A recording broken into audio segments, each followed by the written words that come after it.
Good day, everybody. I should say good afternoon. It's a little bit afternoon. It's like maybe about 10 minutes after 12 on 30th of March 2023. And we have a blustering but windy day here in Baranovichi, Belarus. It's 4 degrees, which isn't so bad. This morning I woke up and it was about -5. I went jogging. But I went jogging the other day at -2 and it seemed a lot colder. I don't know, so maybe wherever they do the temperatures, it's just not quite accurate in every part of Baranovichi. Area I'm at right now is it's on the west side of Baranovichi. And a lot of apartment buildings around here. One thing I've noticed, there's not so many trees around here. There's a big area right here, and I'm wondering if that's going to be slated for a park. A lot of these apartment buildings, this one here seems to be much newer. I'm wondering if anybody, I see that there's some people, some, maybe they're all filled, I don't know. But a lot of these, I think on the other side over there, they were built in 2010. But there's a crane over there building another one. I don't know if you can see that in the distance if you look really hard. And I don't know, I think I saw something building over there. Matter of fact, I know I did. Oh yeah, there's 1, 2, 3, 4, 5 cranes, and there's also an Orthodox church getting built right over there, but you can't see that. It's on the other side of those apartment buildings. Well, that's interesting anyway. It's strange. You hear that populations are going down, like in Russia, and which would mean Belarus as well. And but yet, why is there so much building going on? And there's a lot of other apartment buildings going on, getting built over there. Well, not over there. I don't know, a couple kilometers or something away from here. I've showed those before. It's near the Corona supermarket. I don't know what's going on over there. Maybe at least 10, and they're building some more. And this here, I don't know. What do you have? Because it stretches out over there in that direction more as well. And if they just started this up around 2010, and there's maybe already at least 40 apartment buildings here, who knows how many families fit in each one? I guess it's all different, maybe 100 or something like that. Well, I don't know about 100, not 100 families, 100 people. I don't know, I'm just guessing. Multi-floors. And unlike Russia, if you want an apartment in Russia, even if it's got 8 floors, there may not be an elevator. But in Belarus, if there's more than 5 floors, by law, there has to be an elevator. Even if it's an older one, they put an elevator in. You know, wherever the stairwell is at or on the outside of that, they put an elevator in. So I've seen older buildings that have elevators here, and originally they certainly didn't have elevators. So I've never even walked around here. Some old bus, I don't know, it looks like somebody bought it privately or something. It's parked in a parking lot over there. I'll show it to you. I'll walk by there. I don't know what that's all about. There's no advertisements on it or anything. Then a kind of a strange looking apartment building. Like I say, I'll go over there too. But I'm going to be talking about news. I guess that's what everybody's here for. There's I'll go by the child playground over here too, in front of this apartment building. Yes, something that nobody's really reporting about in any of the other vlogs, but the Ukrainians are digging a lot of trenches around on their side of Transnistria. As you know, it's in the farther western part of Ukraine, more towards the south, and it's above, of course, Odessa. But they suspect, and I think maybe rightly so, that Russia may want to move into that area, Transnistria. Those are ethnic Russians, and I believe I heard the figure of like I think I heard 250,000 Russians live there in Transnistria. It's kind of a weird status. It's like a country that's not a country, and it's between Moldova and Ukraine, but yet they're Russians out there, and it's just north of Odessa. So, and you know, that's where that big ammunition dump is at, depot, not dump. depot, and it's old ammunition, and they believe Ukraine wants to get a hold of it. So I don't know why they're building trenches. I was suspecting it would be to, whenever Russia moves in there, because I'll tell you what, while Russia is at it, and you see this problem that's going on right now, this, what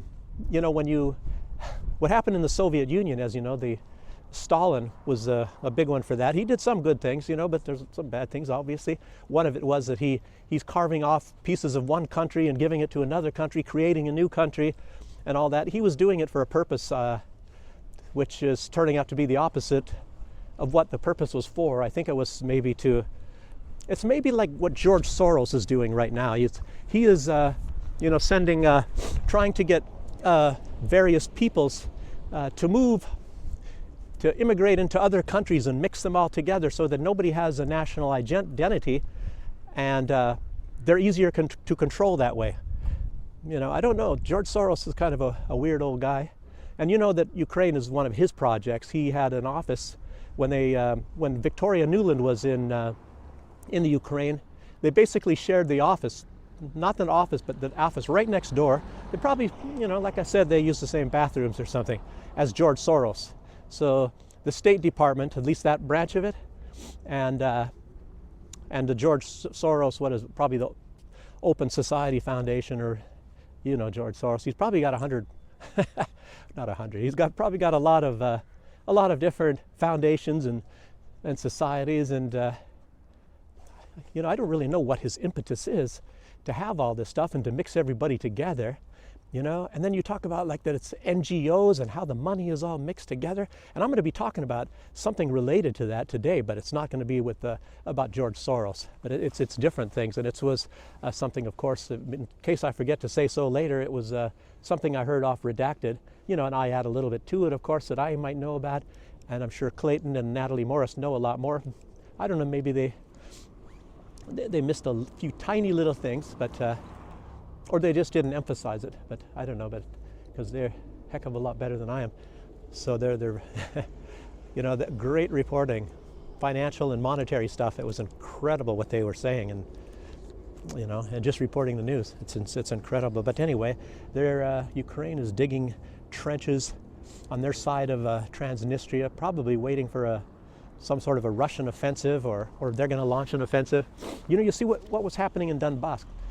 I'm sorry, my nose is running, but see what was going on in Donbass, and Ukraine dug all those defensive lines one after the other. I think like 8 lines of defense, of trenches and all sorts of things, and that's one reason why Russia is taking so long, and then watching out for the civilian population.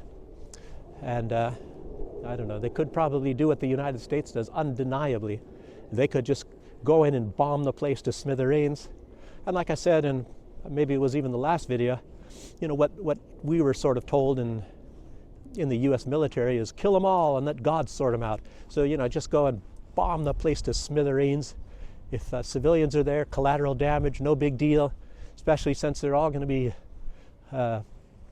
inferior beings, in the military, they seek to dehumanize whoever the opponent is, gooks or spicks or Ivans, or I don't know, they haven't had any fights in Africa necessarily, but Somalia, that one's coming up too, I guess, again. That one's another one that's going to be on the back burner. Well, it's on the back burner. It's going to be moving up to the front burner sometime soon. The U.S., they're struggling right now. And I'm going to get into talk a little bit about them declaring, I think in 2 days, a digital dollar, the digital currency, And then in July, that's supposed to be all official. That's what I was hearing on Redacted from Clayton Morris and Natalie Morris, So it's going to be very difficult for you to pay in cash or something at that time. Things are all it's going to be changing, boy, oh boy. And hell is going to be breaking loose. We're going to all have hell, and it's going to hit us. It's going to hit us like a smack in the face, I'll tell you. Whenever this is going to be coming about, they're going to tell you only the good parts about it, which of course there are, but the bad parts, not to mention no privacy. Clayton and Natalie Morris went into that a lot more, but Just use your imagination and you'll find out. Just stop and think a little bit what's going to happen when you can't use cash. What about when you do a transaction, go to a garage sale or something like that? I don't know, but that's not yet the case, but that's going to be coming. No cash probably, I would imagine, within 10 years, maybe 5. And then China is also going to be coming out with something like that. It's believed, and Russia, as you know, Vladimir Putin was saying that he will accept the yuan, for matters of currency. And of course other countries as well when they're doing oil and gas trades and all. So, and that's probably going to be a digital currency, but guess what? That one's probably going to be backed by gold. But the US is going to be backed by thin air, not even good air. So they're going to have to stop talking about climate change when the bad, because if the air is bad, then the dollar's bad. I'm just joking. Just joking. Look at this, a nice little playground here. These are really nice areas. I guess this is this area, this whole big area here is like a sort of a little bit of a what we used to call in my day yuppie type people. Maybe a little bit better off, not as good off as the yuppies were, like in Seattle and all that. Making lots of good money and maybe tech things and all that sort. But these people are just a little bit more affluent, younger people, probably early 30s, and all have kids, and there's a very good school over there. So it's very, very nice in this area. So let's just see what's over here.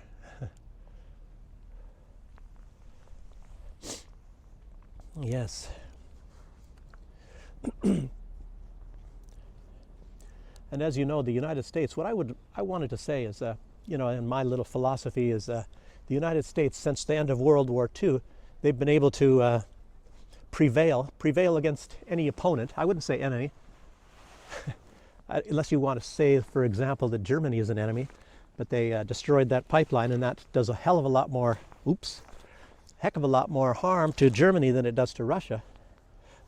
It's obviously the beginning of pushing Germany into a lesser status than what they've been enjoying since at some point in the 80s. It's as far as that prosperity is concerned, it's over for Germany now. It's not sunk in yet. It's going to take a little bit of time, and slowly, as you see. Well, there's been protests now in Germany, huge protests, as you all know. In France is starting to see the light and say, hey, we don't have any money. We've had all these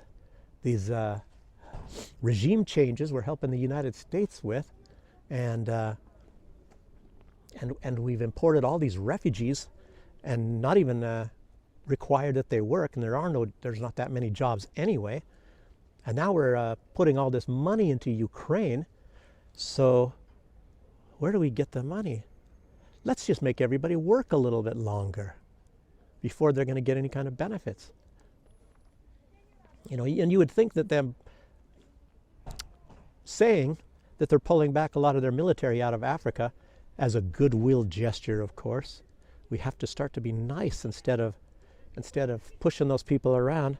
You'd think that they'd have more money, but I don't know, maybe they're going to have more unemployed. I don't know.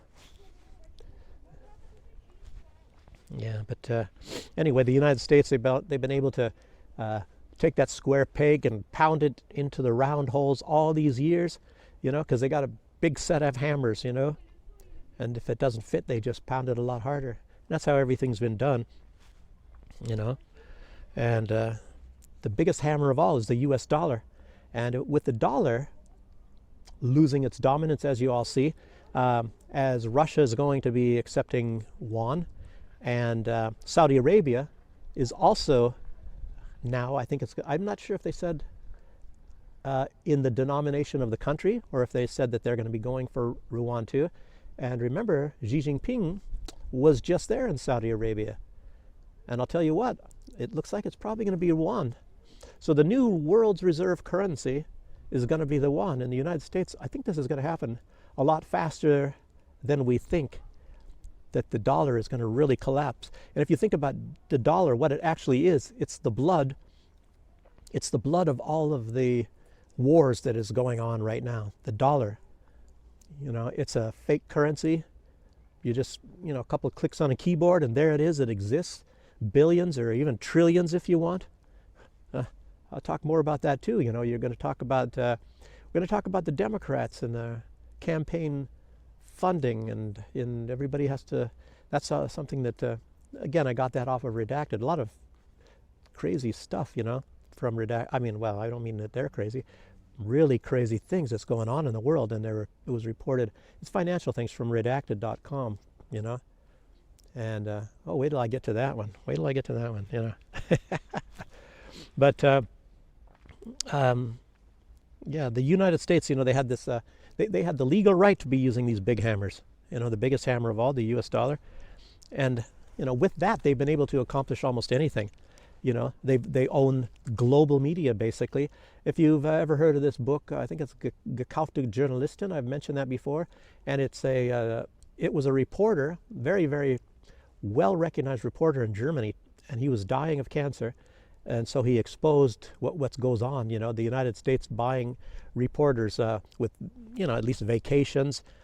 I don't know about cash so much, obviously with cash, but of course that has to be done secretly, especially when you can just press a couple buttons and create money that's based on nothing whatsoever. You can come up with any amount of cash. That's what's flooding the whole world right now. And I'm going to talk a little bit more about that right now. And we can expect a lot of this when this tiger is caged right now. And somebody flushed the toilet, and the USA is going down, so they're gonna grab everything. They're gonna grab everything to try to stay afloat. So I'm predicting they might be just printing. It's already started. Obviously, they're printing a lot more dollars. They're figuratively saying printing. They're clicking more of them out on the keyboards anyway. And everything goes in cycles, and everything comes to an end, and it's as inevitable as night follows day. Something's got to take over. The empires fail. The United States empire is just about gone now. And like I say, they're fighting now. They're backed into a corner. They're not even backed into a corner. I think most of this, as everybody can tell, and I think Vladimir Putin said, they're doing it to themselves. He doesn't have to do anything. The U.S. is collapsing itself. Yeah. So it should be abundantly clear that to most everybody on the planet that China is the new superpower.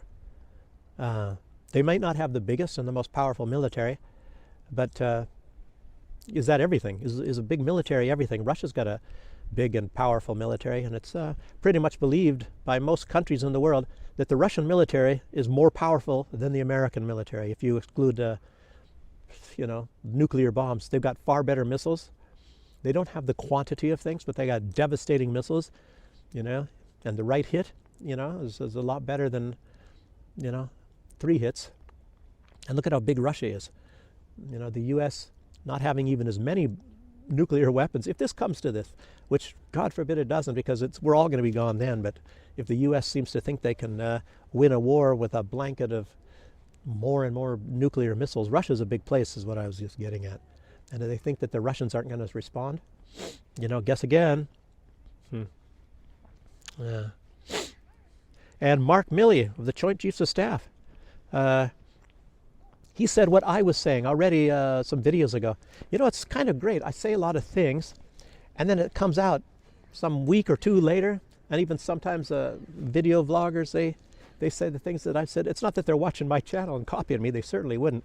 I got 400 subscribers, But Mark Milley, he was saying, like I was saying, that the big opponent of the U.S. is the relationship of Russia and China.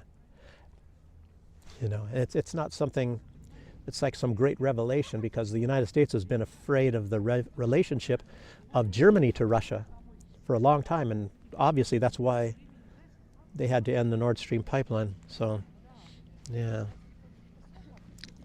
Yes. And it's Russia and China, that relationship, that's the round peg in the round hole, fits nicely, no friction whatsoever. Everything goes good, And a lot of people are saying Russia's subservient to China. And guess what? They are a little bit. China is, of course, the great power, has the great potential. Russia has maybe a stronger military, but these are not, they're not Americans in charge of Russia. So if they were Americans, and they'd be projecting that military power. But these are a lot more peaceful and rational people than those that you see running the United States. Neocons, neoliberals, and then they're linked up with the neo-Nazis, and now even in Ukraine you've got Al-Qaeda and you've got ISIS. So you got the neo-Nazis, Al-Qaeda, ISIS, the neoliberals, the neoconservatives, the neo-Nazis.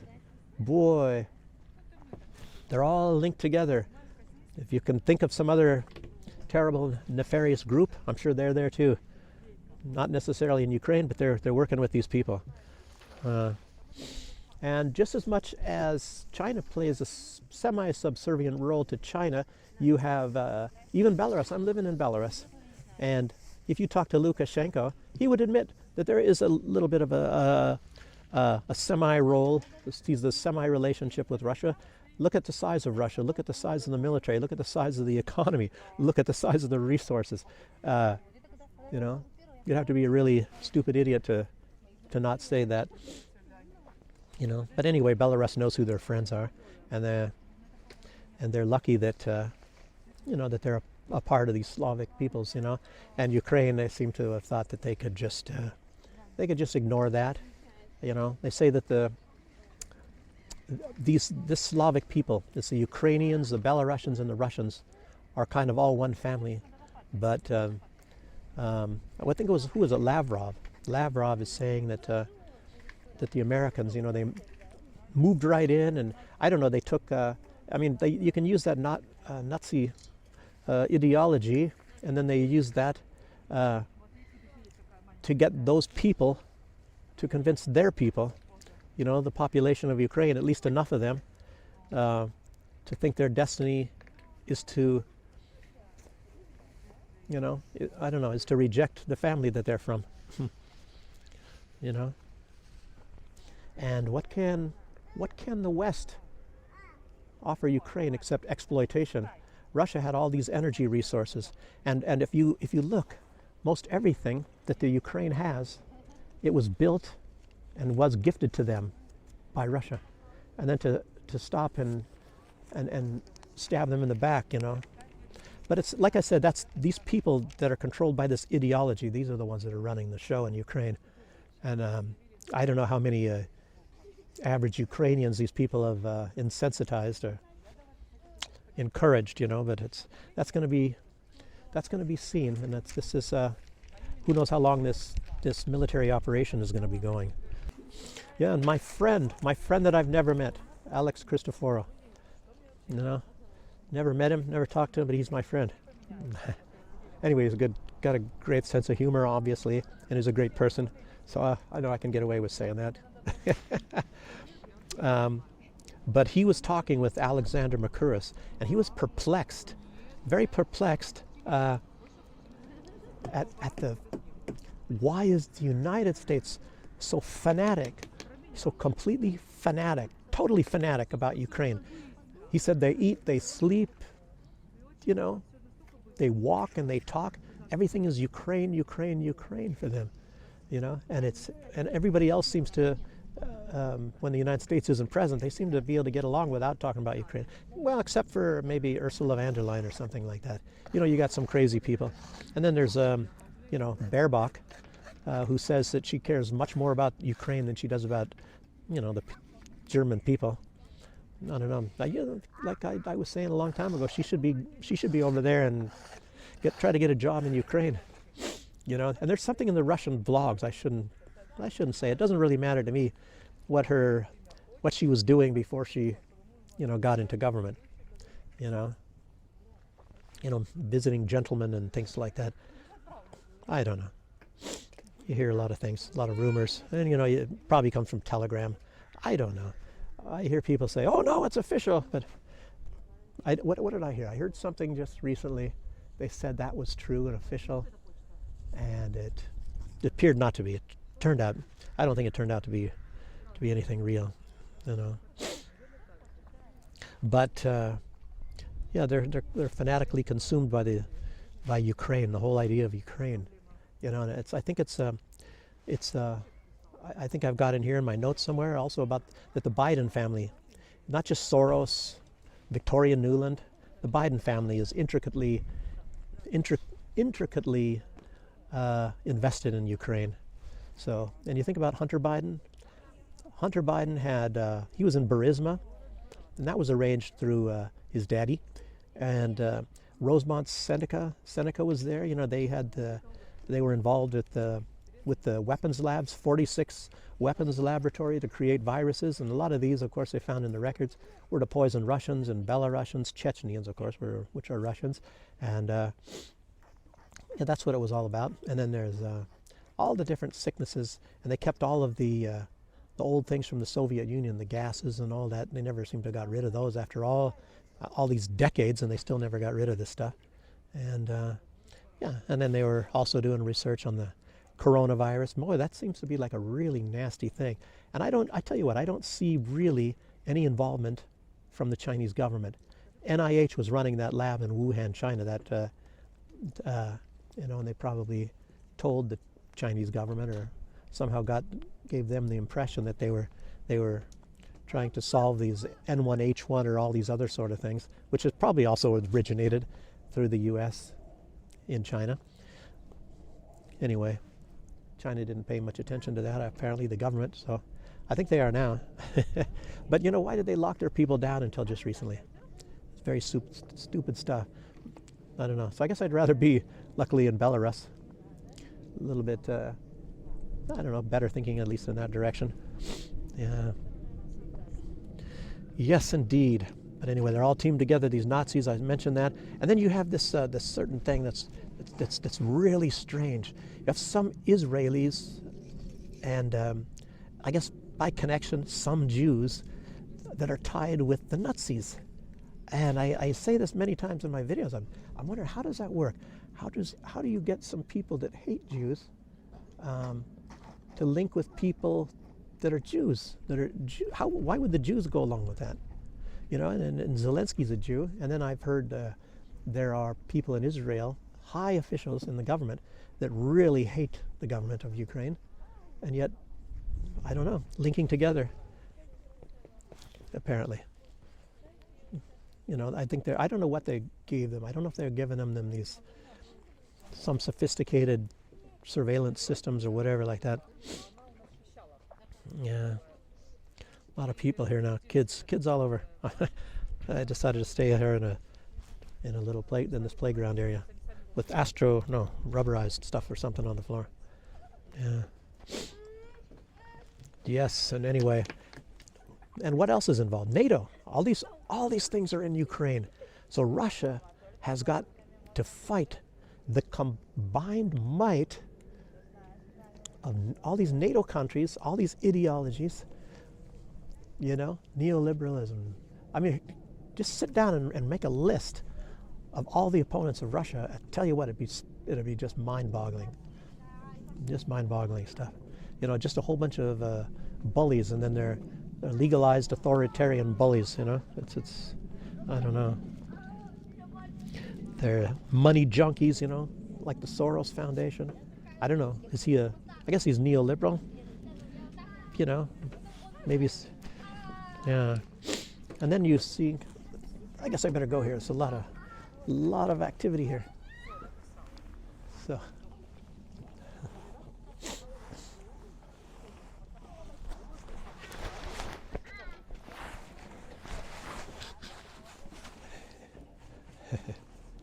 So, anyway, I was going to a building center. I'm going to have to try to pick out a drill, you know. Didn't take a drill with. I didn't have a drill when I was in St. Vincent. Normally, that's one thing you always need in your household is a drill, you know, or maybe a neighbor that has a drill. Maybe you can get that lucky. There's lots of playgrounds around here. Every group or two of apartments has a playground area. I think that's the nicest one where I was at right there. This one, so.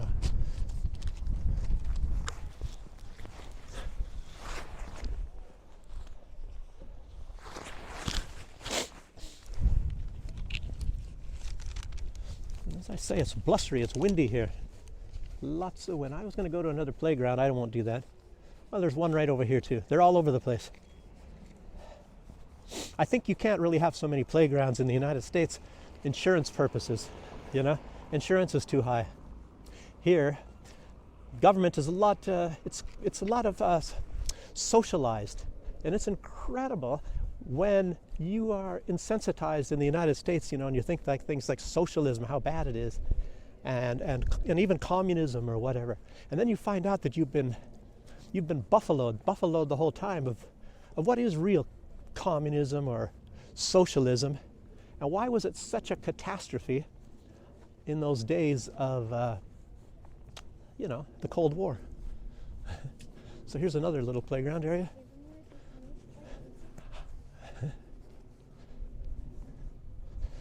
Looks like the sandbox. And they have people, you know, that come and clean this, and I guess what that is, you know, the pensions are actually, they don't pay so well here. And if you're an older person, you can get these jobs that they don't pay that much, but say you have a lot of time. You know how it is, I heard a lot of retired people, you know, when you're working, you have plenty of money, which normally is not true anymore, but you have plenty of money and no time. And then when you're old and retired, you got a lot of time and you got no money. But anyway, it's sort of like these greeters at Walmart in America. You know, when you're a retired person, you greet somebody coming in, and it's like a job. It's low paid, no real work. But here they sweep up a little bit, and sometimes they do yard work. I think they can work their own hours. Where I'm staying now, I've seen like there's an older lady. She looks like she's, I don't know, 70 something or whatever. And she's like raking up leaves and picking up any kind of papers that are around. Like even you see right here, you know, Belarus is really clean, but you know, it gets a little windy and things like that. You do see some garbage. See, there's a little bit here, if you can see out here.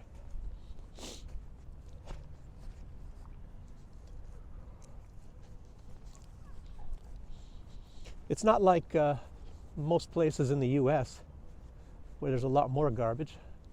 I wonder what this place is over here. Oh, it's a fitness center. Like I told you, this is kind of a yuppie area. So I see a bunch of people. They're moving, and they're right next to the window, and they're on these treadmills.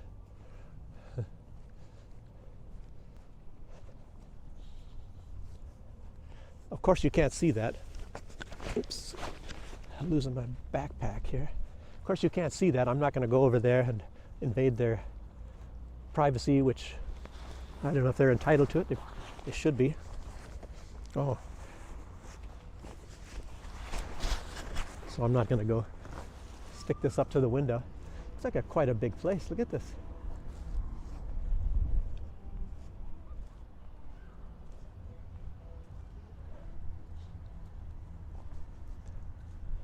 I hear some music going on in there. Could probably look, and if I look closer, and probably doing some aerobics or something like that.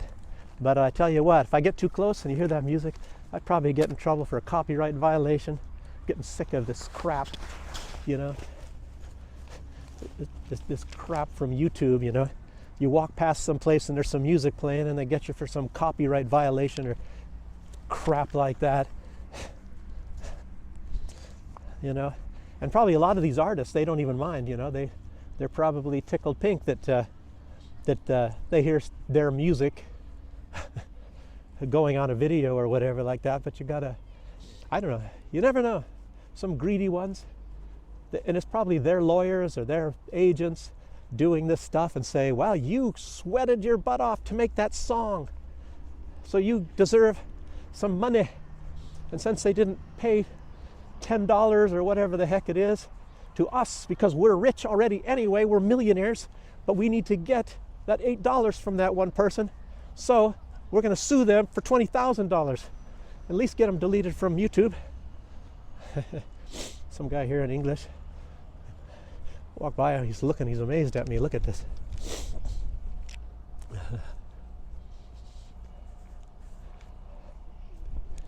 They hear English, they think I'm some kind of an alien, and a lot of time they turn around and say, what does a person that speaks English look like? You know? Do they have horns? What about three noses? Something like that. Anyway. Okay, I should get back to the news now, shouldn't I? Guess I got the wind blowing right in my eyes. I'm gonna have runny eyes here in a minute here. Okay, we get now. Let's see if I can make this light. I already did my jogging today, but a little bit of action in one of my films here. Oh, I missed this one. Well, no cars, but I'm not gonna walk here illegally.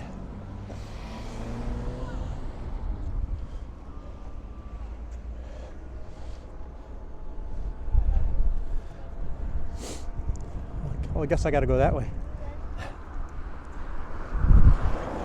Let's see where. Yeah, apartment buildings over there too, getting built. A big area. So anyway,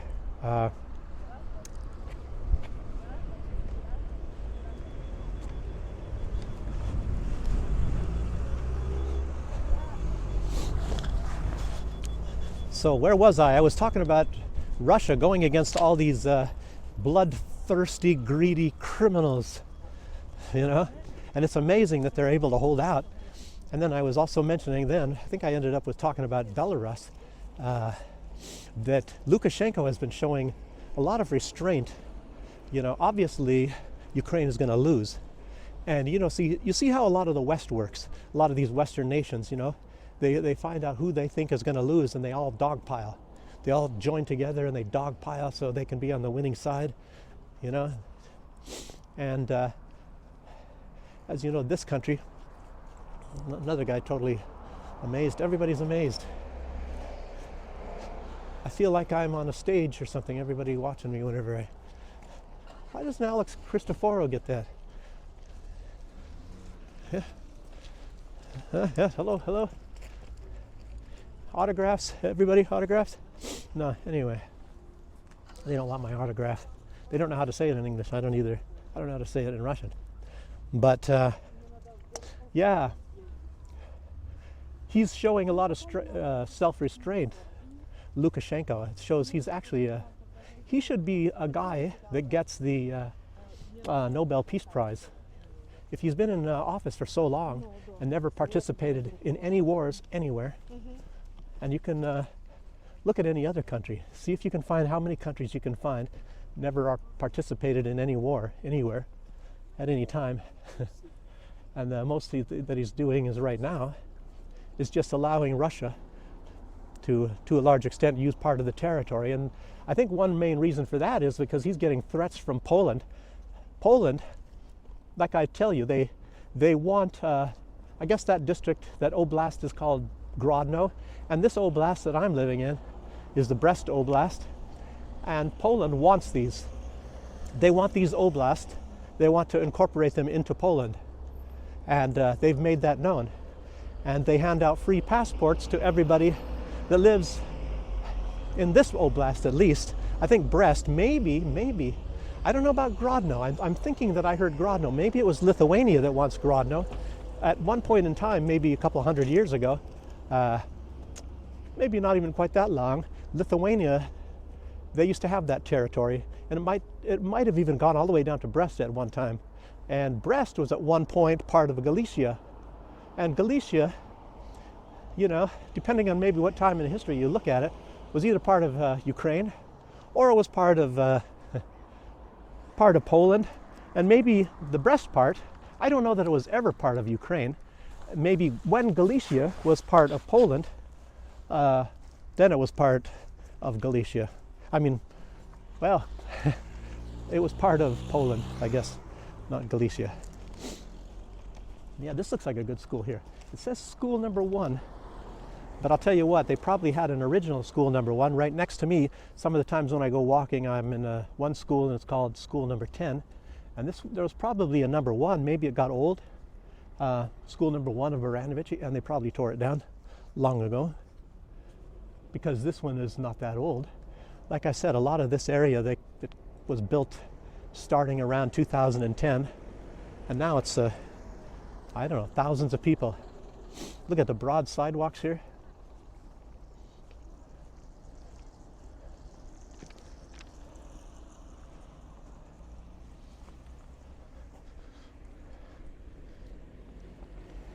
And of course the red, I guess, denotes the bicycle paths. And you're going to start to see a lot of bikes and electric scooters and all that kind of stuff very, very soon here. The weather was getting warm, and we had 14 degrees just a week ago, and at least it's in the plus right now. But I said some of these last days it's been minus. It was last I looked today was like +4, I think. Was it +4? But in the morning when I went jogging, it was -5, and we had snow just a couple days ago, or was it yesterday even? Well, day before yesterday when I went to Minsk. If you see that tape, it was snowing. So yes. And no, where was I at here? I wanted to say that I'm not so much in agreement with Russia and Belarus, about these tactical nukes. Letting tactical nukes get put on Belarusian soil. I don't know if that's the way to solve, and you're not going to solve it, because it's nothing to solve. What happened, you see that Great Britain is using depleted uranium, giving it to Ukraine now, or selling it, or whatever, because they realize that they can't get the Donbass, so they're going to just poison it and poison the soil. And of course, a lot of this is going to play out over West Ukraine too. So there is, I guess, some demonstrations, and quack scientists are trying to say, oh, it's no harm, it doesn't do anything. But you have British scientists and American scientists, you have scientists all over the world saying how bad this stuff and how poisonous this stuff is, and all these sicknesses, diseases, and birth defects, and all this that this has caused. And the war, it's like Agent Orange. Remember Agent Orange back in the Vietnam days, if you're an old guy like me? And they said, oh, it doesn't hurt anybody. And then, of course, it took I don't know, what did it take, 15 years or something of lawsuits? And maybe after a whole bunch of people died, then they reimbursed the ones that are alive or something like that for all of the bad effects that it left on them. And this is much worse than Agent Orange, because this is persistent for generations. And they say that in Serbia, a lot of the bad effects from this depleted uranium did not even come about for 7 years. For 7 years, and then 7 years later, you start to see even more effects of this. I'm not quite sure if I remember what those effects are, but I would imagine they're birth defects, and then a lot of leukemia, cancers, and all sorts of things. But but they're not harmful, And Russia says they've got a lot of these too. They've got thousands of these depleted uranium rounds, but they don't use them. And maybe that would be the answer, to start using them on the government buildings in Kiev. But of course, that's a nasty thing to do too. And then, of course, at the end, when all the dust is going to be settling, Russia is going to also be liable. But I don't even see how they're going to prosecute all these people in Ukraine, for these thousands and thousands and thousands of war crimes, that the West is trying to say never happened. Oh, that Russia's doing this and doing that.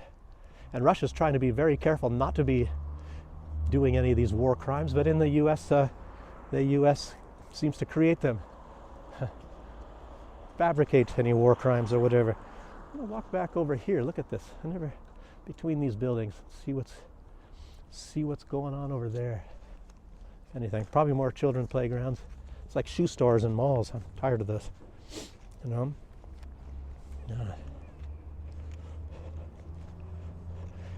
As far as nuclear weapons is concerned, I don't know if Lukashenko is concerned about attacks, nuclear attacks or anything like that. But if you look at Iran, they don't have nuclear weapons. They don't have any intention of getting them. And they've been able to stay somewhat secure, very secure, except for all these assassinations by the, Soleimani, the U.S. attacked. And but then again, if the U.S. did that and Iran had nuclear weapons, I don't know if that would justify using a nuclear weapon on the United States.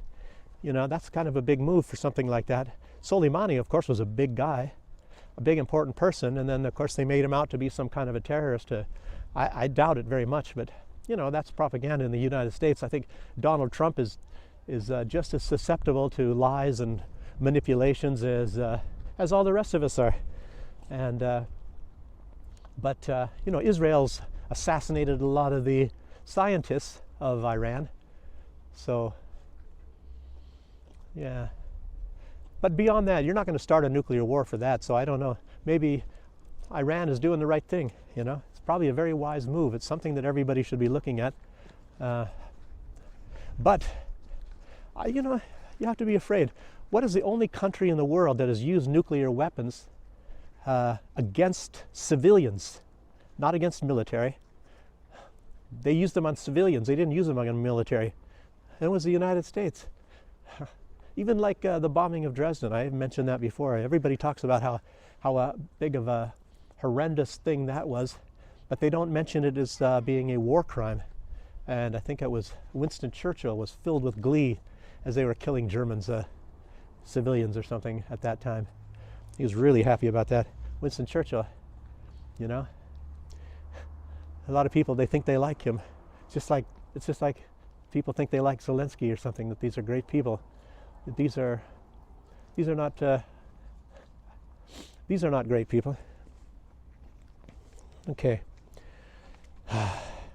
Now you have the House of Representatives. There's the chairman of the Foreign Affairs Committee, Michael McCaul. He's calling, as far as for the money going to Ukraine, he's calling for oversight, transparency, accountability of the Ukraine assistance. However, he's a very strong anti-Russian war hawk guy. So he's just talking about, keeping track of the money. And he wants actually more money to be sent to Ukraine to be, killing Russians, I guess. So it's not like he's a nice guy that he wants accountability. You have another person. I love whenever I hear anything from her. She's a retired lieutenant colonel. Her name is Karen Kwiatkowski. She's a former analyst for the U.S., not an analyst, she's a former analyst from the U.S. Department of Defense, worked in the Pentagon. Very intelligent lady. This is sometimes when you're looking at all these crazy women like Baerbock and Hillary Clinton and van der Leyen and even Maloney, and who's this one from New Zealand, and even my favorite girl there from Finland. All a bunch of crazies. And then you hear like Tulsi Gabbard or Karen Kwiatkowski. It saves your respect for women. Otherwise, you think they're a bunch of nutcases, like the Lindsey Grahams of femininity or something like that. A whole bunch of Lindsey Graham type women. Lindsey Graham in a bathing suit. I don't know. I like, to a certain extent, Donald Trump, but I don't want to see him in a bathing suit either. I'm not saying I like Donald Trump. There's things I like about him, things I don't. But like all the rest of us, if you stop and you analyze things a little bit more properly, you're going to find out. It's like Jeffrey Sachs. I like Jeffrey Sachs. I said that probably before. He liked John F. Kennedy very much, the best president of his lifetime. But then he'll admit that at the beginning, there's times that John F. Kennedy lied. So you have to say that these people are not all 100% perfect human beings. Yeah, but anyway, she was saying that this new approach, this accountability, Karen Kwiatkowski is saying that this whole thing is about exposing the Biden family and their crimes, and all their corruption involvement in Ukraine, and probably it goes very, very vast. And a lot of this stuff is never going to come out. If you're thinking about these not chemical weapons, the biological weapons, they're not going to expose that to us, because a lot of these people, their goal is also to kill Russians, so. And then you talk about James O'Keefe. I'm going to get to James O'Keefe too, when you start talking about the precious biological weapons of the United States, that's like mentioning George Soros. You're not allowed to mention these people's names in vain. They showed that was also from Natalie and Clayton Morris, this thing about James O'Keefe. He had Project Veritas, and they kicked him out of that. He reported against Pfizer,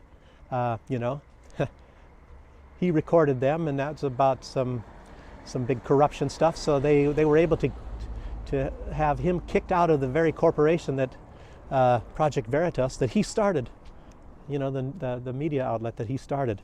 And so he started his own now. And let's see what I think I wrote it down here. It's called O'Keefe Media Group. And this one is about campaign financing of the Democrats. This is huge. This is really huge. This is so huge. It's just incredible how much money. Billions and billions and billions of dollars. You know, somebody would give to some group that's maybe in favor of Biden. You know, there's not that many donors really. There's not many people that like the Democrats. What they would do is when somebody would and they even went to the houses of these people. When somebody donated through this this organization, it's called Act Blue. You know, the Democrats call it Act Blue. And when they donated, say for example $5, Act Blue would use their names and start putting lots more money. Sometimes somebody that donated, let's say $15, you know, once a month or something to the Democratic Party, Joe Biden, even in particular to Joe Biden, you know, to funding Joe Biden, $15, and they would list them down as $300,000, you know, and like sometimes 3 donations a day, you know, for huge amounts of money. And then I guess you can look under this finance thing in the, wait a second here. So you can look this up, and like even apparently like even just some zip codes, they have numbers like close to $1 billion just from the zip code donations to the Democratic Party. And when you start adding all this stuff up, hundreds and hundreds of billions of dollars. And then it makes you wonder, well, where did the money really come from? It didn't come from these people. James O'Keefe he went and he knocked on the doors of these people, and they asked, how much did you donate? They're talking like $5. It's incredible. And yet their name is down for $200,000 and 3 times a day donations, things like that, you know, and lots of them are like that. And then like just in one zip code, like I said, Clayton Morris was looking on his zip code, and it was 900 and just from his zip code of donations to the Democrats from one zip code area. I mean, we're talking hundreds and hundreds and hundreds of billions of dollars. And first off, where did this money come from? And then you have to ask yourself again, I mean, multiplied from all throughout the United States, it's conceivable that it's way over $1 trillion. So you wonder, where did this money come from? And then where did this money go? Where did this money go? I mean, if somebody starts to really look into that and start compiling all these figures, I don't know, maybe I tell you, people are probably going to be afraid to do that, because then you're going to find, just like in the Panama Papers or anything, and then you're going to wonder, well, you're not going to wonder. You're not going to wonder where all this inflation comes from. And I was thinking all this inflation is probably coming from these coronavirus lockdowns when everybody was paid money to stay home and not produce anything, you know, no goods, no services, you know, and it's like when you sit there and you think, like anybody, you have to be some complete and blithering idiot to realize that money just doesn't just come. You know, it's got to be earned. Something's got to be done. There's got to be transactions. There's got to be a exchange of goods and services. Well, there's a real pretty Belarusian soldier over there. You don't want to see it probably. My wife get jealous. Show this. Oh, look at this guy. Strassi.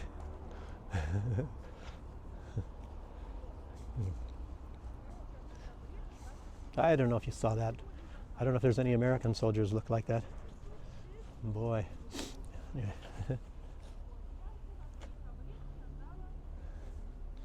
Yes, indeed. Or maybe, I'll tell you what, probably a Russian soldier.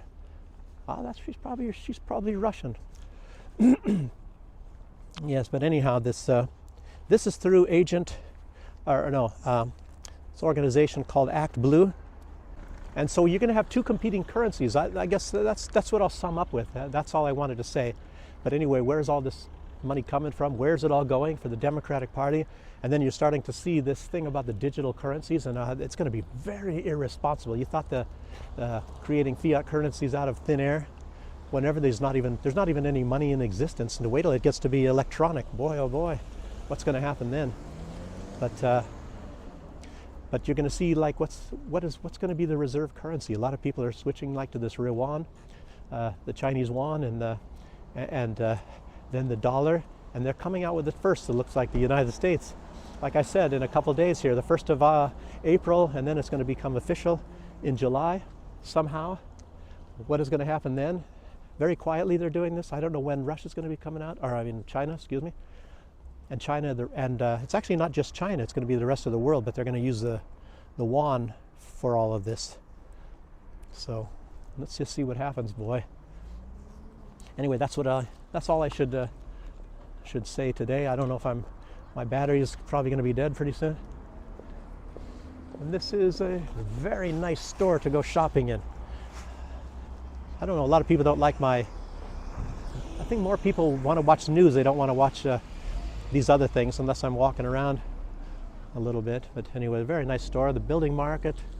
Well, I'm going to go there first. I got to get a few little things here. And I can walk home, but we're back to my mother-in-law's apartment, but I'm taking the bus. My bus pass is only good for 2 days. I'm not going to get another one very soon. I'm hoping I'm going to be moving into my place in Minsk very soon, I hope. Supposed to be, I didn't realize it would take so long. What the builder said, since the place is a Stalinka, everything has to be done a lot better. These are a lot better quality apartments, than these things that were built during the Khrushchev years or the Brezhnev years. So, a lot of these hurried buildings. I don't know how things are getting built now. Maybe better. I don't know. But, a lot of things are built like crap in the U.S. today. They were built in the 60s. Crap, I know that. At least the house I lived in. So, anyway then. So I'll sign off now. Maybe I'll show you around a little bit in the building center, just to close. But then,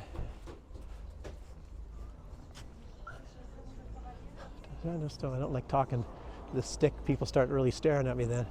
So anyway, if you're new, then subscribe.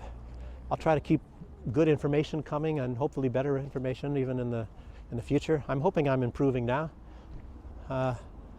You can leave your opinion if my content is getting a little bit better or not. At least this video. I'm sure that sometimes they're a little bit lacking, but in any case. Oh look, a soldier over there getting a shawarma. So anyway, I'll show you around in the building center maybe a little bit. I got things to do in there actually. But, okay, then subscribe if you're not subscribed. At least put a like, and I appreciate it. And then I'll see you the next time, very soon, a few more days. Till then, bye. Strange that most of these building centers, they look the same everywhere. Same in the U.S. as they do here in Belarus. Actually, I was kind of looking at this. It's a tiny little vacuum cleaner. It's I don't know, what is it? $50 or something? A little less than $50. 1,600 watts of power apparently. Who knows what their other power is. It looks just like in the States. Lamps hanging around.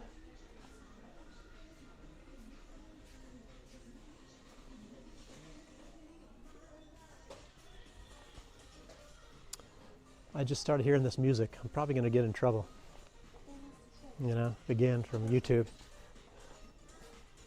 They had to change the laws a little bit, some incidental music in the background.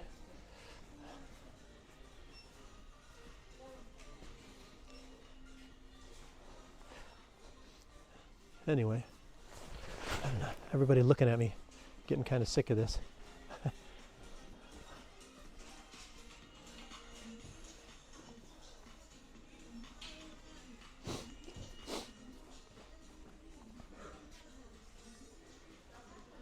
Okay, signing off till next time.